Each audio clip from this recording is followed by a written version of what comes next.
जय हिंद दोस्तों, मैं पिंकू विद्यार्थी। आज हम लोग कटिबंध का अध्ययन करेंगे, लेकिन कटिबंध का अध्ययन करने से पहले थोड़ा अक्षांश को हमें समझना होगा। तो ये आपका पृथ्वी है। ये क्या है? पृथ्वी है। और मानचित्र में दायां हाथ होता है पूरब और बायां हाथ होता है पश्चिम। और पृथ्वी के काल्पनिक रूप ग्लोब पर पश्चिम से पूरब की ओर काल्पनिक रेखाएं खींची जाती है, जिसे हम अक्षांश कहते हैं। ये काल्पनिक रेखाएं हैं। इस काल्पनिक रेखा का नाम है विषुवत रेखा। इस काल्पनिक रेखा का नाम है विषुवत रेखा। और ये विषुवत रेखा पृथ्वी के दो भागों में बढ़ती है, उत्तरी गोलार्ध और दक्षिणी गोलार्ध। कुछ रेखाएं उत्तरी गोलार्ध में खींची गई है, कुछ रेखाएं उत्तरी गोलार्ध में खींची गई है और कुछ रेखाएं दक्षिणी गोलार्ध में खींची गई है। तो ये आपका अक्षांश है। तो कोई आपसे पूछ दे कि अक्षांश किसे कहते हैं, तो पृथ्वी पर पश्चिम से पूरब की ओर काल्पनिक रेखाएं खींची गई है, जिसे हम अक्षांश कहते हैं। अब अक्षांश कैसे बनता है, तो इस तरह से फिगर बना सकते हैं। अब देखिएगा, अब यहां पे मेरा हेडिंग है कटिबंध। कटिबंध क्या है? प्रत्येक गोलार्ध को ताप के आधार पर कई भागों में बांटा जाता है। प्रत्येक गोलार्ध को ताप के आधार पर कई भागों में बांटा जाता है, जिससे हम कहते हैं कटिबंध। पूछा जाए कि कटिबंध किसे कहते हैं, तो हम बोलेंगे प्रत्येक गोलार्ध को ताप के आधार पर कई भागों में बांटा जाता है, जिसे हम कहते हैं कटिबंध। अब ये देखिएगा, ये आपका कटिबंध है। अब ध्यान दीजिएगा, ये विषुवत रेखा है, ये विषुवत रेखा है, ये कर्क रेखा है और ये आर्कटिक रेखा है। और ये नीचे दक्षिणी गोलार्ध में मकर रेखा है और ये अंटार्कटिक रेखा है। तो कर्क रेखा से लेकर मकर रेखा, कर्क रेखा से लेकर मकर रेखा के जो एरिया है, उसे कहा जाता है उष्णकटिबंध। उसे क्या कहा जाता है? तो उसे कहा जाता है उष्णकटिबंध।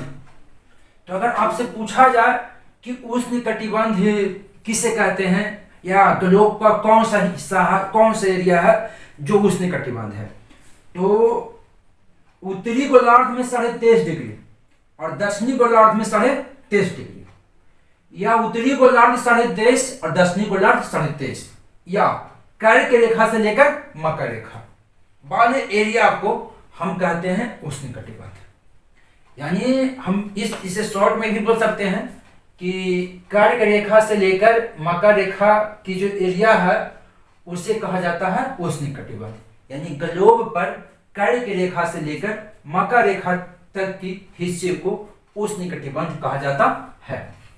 अब मकर रेखा से लेकर अंटार्कटिक रेखा तक की जो एरिया है, उसे कहा जाता है शीतोष्ण कटिबंध। उसे कहा जाता है शीतोष्ण कटिबंध।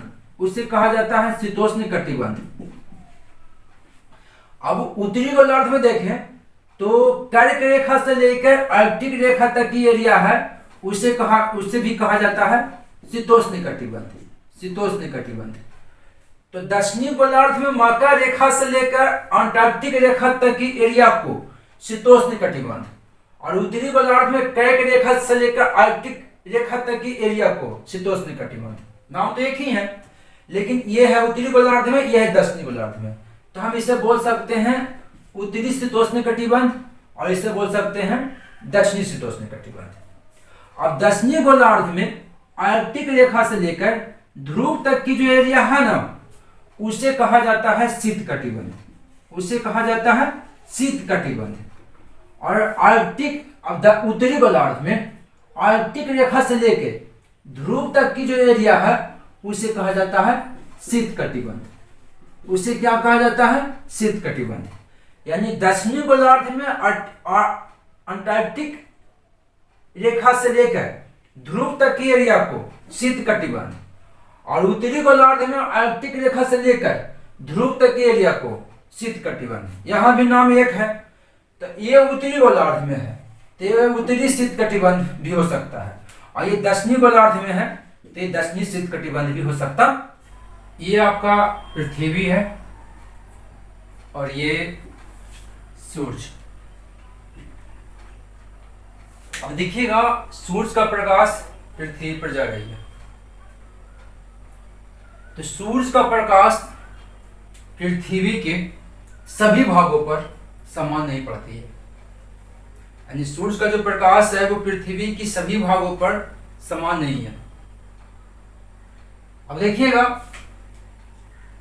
विषुवत रेखा पर सूरज का प्रकाश लंबवत, लेकिन ध्रुवों पर सूरज का प्रकाश तिरछा है।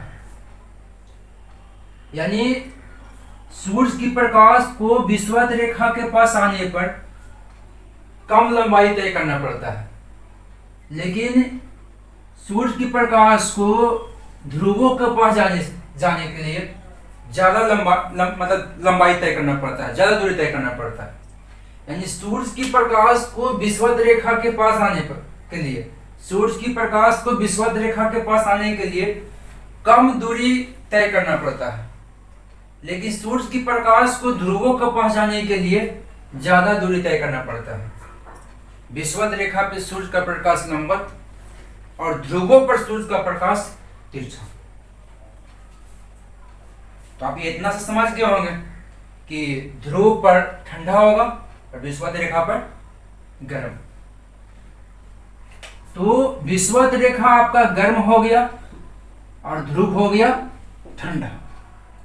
विषुवत रेखा से धीरे धीरे अगर आप ध्रुव की ओर जाइएगा तो आपका सूरज का प्रकाश तिरछा होता चला जाएगा, इस तरह से तिरछा।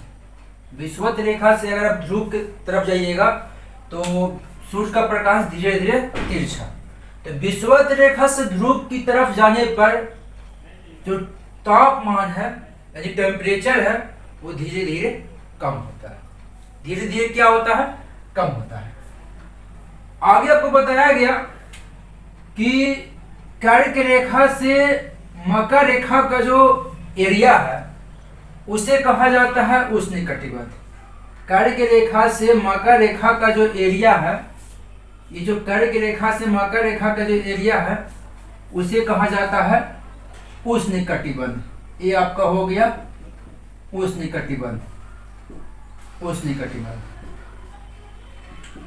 उष्णकटिबंध। तो कर्क रेखा से मकर रेखा का जो एरिया है वो हो गया उष्णकटिबंध। यहाँ पर देख सकते हैं ये जो एरिया है वो है उष्णकटिबंध। उष्णकटिबंध सभी कटिबंध की अपेक्षा ज्यादा गर्म होता है। सभी कटिबंध की अपेक्षा क्या होता है? ज्यादा गर्म होता है। अगर पूछा जाए कि कौन सा कटिबंध का टेम्परेचर सबसे अधिक है तो वो हो जाएगा आपको उष्णकटिबंध। और दुनिया में सबसे ज्यादा जनसंख्या भी इसी कटिबंध में है। दुनिया में सबसे ज्यादा जनसंख्या उष्णकटिबंध में ही है। तो दुनिया का सबसे गर्म कटिबंध उष्णकटिबंध है और सबसे ज्यादा घनी आबादी और सबसे बड़ी जनसंख्या आपका उष्णकटिबंध में है। देखिएगा सबसे ज्यादा बीमारी भी उष्णकटिबंध में ही होता है। सबसे ज्यादा घातक बीमारियां भी उष्णकटिबंध में ही होता है। तो देखिएगा गर्मी के, अब देखिएगा थोड़ा सा हम उष्णकटिबंध का फिर से चर्चा कर लेते हैं। उष्णकटिबंध है वो कर्क रेखा से मकर रेखा के बीच में है। यानी कर्क रेखा से मकर रेखा का एरिया उष्णकटिबंध है। उष्णकटिबंध पर सूरज का प्रकाश लंबवत है। यानी उष्णकटिबंध पर सूरज की प्रकाश को आने में कम समय लगता है, कम दूरी तय करना पड़ता है। इसीलिए उष्णकटिबंध सभी कटिबंध की अपेक्षा ज्यादा गर्म है। अब जनसंख्या की बात करते हैं तो सभी कटिबंध की अपेक्षा उष्णकटिबंध में जनसंख्या भी ज्यादा है। तो सबसे अधिक जनसंख्या किस कटिबंध में है तो वो आपका हो गया उष्णकटिबंध। और सबसे ज्यादा बीमारी भी उष्णकटिबंध में ही है, क्योंकि उष्णकटिबंध मच्छरों के लिए, मच्छरों के वातावरण के लिए अनुकूल है। यानी उष्णकटिबंध का ऐसा वातावरण है कि इस वातावरण में मच्छर पनप सकता है, वो भी बहुत अधिक मात्रा में, जिससे मच्छर से संबंधित भी बीमारियां उष्णकटिबंध में होता है। तो गर्मी के मामले में नंबर 1 पे जनसंख्या के मामले में नंबर 1 पे, बीमारी के मामले में नंबर 1 पे है उष्णकटिबंध के घास और वनस्पति को टोप्रोफाइट कहा जाता है।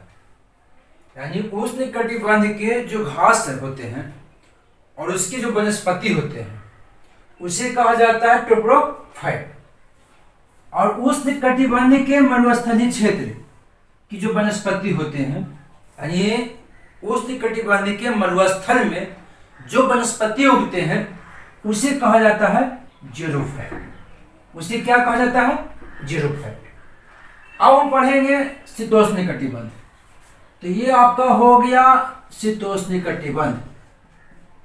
शीतोष्णकटिबंध ये आपका हो गया शीतोष्णकटिबंध। इधर ये है शीतोष्णकटिबंध। शीतोष्णकटिबंध तो शीतोष्णकटिबंध जो होता है वो कर्क रेखा से आर्कटिक रेखा के बीच में होता है। और अगर इधर देखें तो मकर रेखा से अंटार्कटिक रेखा के बीच में। शीतोष्णकटिबंध में सूर्य का प्रकाश थोड़ा तिरछा होता है। अभी फिगर में देखे होंगे सूर्य का प्रकाश जो होता है वो शीतोष्णकटिबंध पर थोड़ा तिरछा होता है।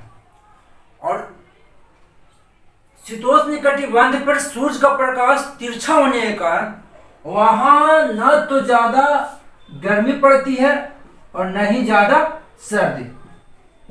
यानी यहाँ तो बहुत ज्यादा गर्मी पड़ रही थी, लेकिन शीतोष्णकटिबंध पर सूर्य का प्रकाश तिरछा होने के कारण न यहाँ ज्यादा गर्मी पड़ती है और न ही यहाँ ज्यादा सर्दी पड़ती है। अब देखिएगा शीतोष्णकटिबंध में जो वनस्पति उगते हैं उसे कहा जाता है मेसोफाइट। उसे क्या कहा जाता है? मेसोफाइट। 66 डिग्री से 90 डिग्री तक के अक्षांश को शीत कटिबंध कहा जाता है। यानी आर्कटिक रेखा से लेकर ध्रुव तक की अक्षांश को शीत कटिबंध कहा जाता है। उत्तरी गोलार्ध में देखें तो 66 डिग्री से लेकर 90 डिग्री तक के अक्षांश को शीत कटिबंध कहा जाता है। या आर्कटिक रेखा से लेकर या आर्कटिक वृत्त से लेकर ध्रुव तक की एरिया को शीत कटिबंध कहा जाता है। सूर्य की प्रकाश जो है ना वो उष्णकटिबंध पर लंबवत पड़ती है, इसलिए उष्णकटिबंध पर ज्यादा गर्मी होता है। उष्णकटिबंध पे क्या होता है? ज्यादा गर्मी होता है। लेकिन सूर्य का प्रकाश शीतोष्णकटिबंध पे थोड़ा तिरछा पड़ती है, इसलिए यहाँ गर्मी और सर्दी दोनों मतलब नॉर्मल मात्रा में रहता है, न ज्यादा गर्मी और न ज्यादा सर्दी।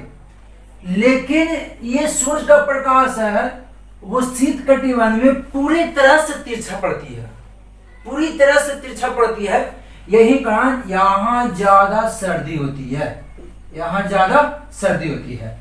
इधर देखें तो यहाँ ज्यादा सर्दी होती है। तो आपका शीत कटिबंध में ज्यादा सर्दी क्यों होती है, ज्यादा ठंडक क्यों पड़ती है? क्योंकि यहाँ सूर्य का प्रकाश तिरछी यहाँ सूर्य का जो प्रकाश है वो तिरछी जाती है। यही कारण यहाँ ज्यादा मतलब ठंडा पड़ती है। अब आगे ध्यान देगा, ये ध्रुव की बात करें तो ये आपका ध्रुव है और ये आपका विषुवत रेखा है। ये आपका ध्रुव और ये आपका विषुवत रेखा। ध्रुव पर गुरुत्वाकर्षण का मान ज्यादा होता है और विषुवत रेखा पे गुरुत्वाकर्षण का मान कम होता है। यानी विषुवत रेखा की अपेक्षा ध्रुव पर जी का मान ज्यादा होता है। यानी विषुवत रेखा से अगर ध्रुव की ओर जाइएगा तो गुरुत्वाकर्षण का मान बढ़ते चला जाएगा। ध्रुव पर 6 माह का दिन होता है, 6 माह का दिन और 6 माह का रात होता है, 6 माह का रात होता है। अब याद रखिएगा 21 मार्च से, यहाँ पे ध्यान दीजिएगा, ये आपका उत्तरी ध्रुव है।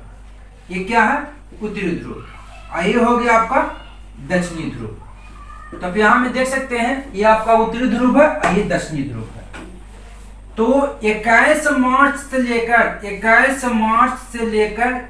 सितंबर, 21 मार्च से लेकर 23 सितंबर 21 मार्च से लेकर 23 सितंबर तक, ये 21 मार्च से लेकर 23 सितंबर तक उत्तरी ध्रुव पर दिन रहता है। उत्तरी ध्रुव पर क्या रहता है? दिन रहता है। तो दक्षिणी ध्रुव पर रहता है रात।